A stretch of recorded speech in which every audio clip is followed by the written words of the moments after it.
This is Samsung Galaxy F54, and today I'll show how you can find and use the built-in screen recorder tool on this device.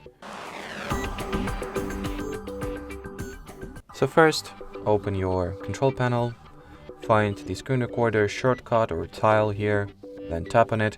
Before you start an actual screen recording, you can configure its settings briefly. You can select what sound will be recorded, media or system sounds, mic or none or both, that's up to you. You can decide whether you would like to show taps and touches on the screen. And now, the recording is started.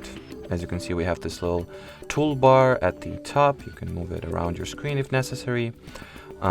This option allows you to draw, to paint something if needed or if necessary during your recording. You can also enable the footage from the selfie camera while recording the screen. You can pause or stop your screen recording like that. Now let's open the gallery, and here is the result. You can find it. You can find the screen recordings in the gallery. All of them will be by default saved here.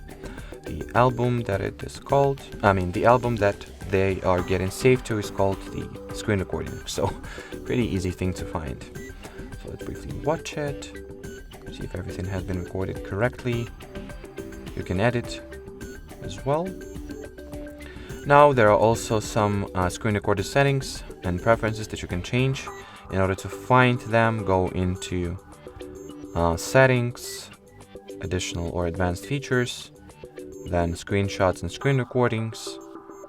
What else? Here you can select which sound will be recorded, what quality your videos will be recorded in. You can change this selfie window size or selfie video size, decide whether you would like to show taps and touches, and select the path for your screen recordings to be saved to. And I guess that'll be it. So thanks for watching, thanks for your attention, and bye bye.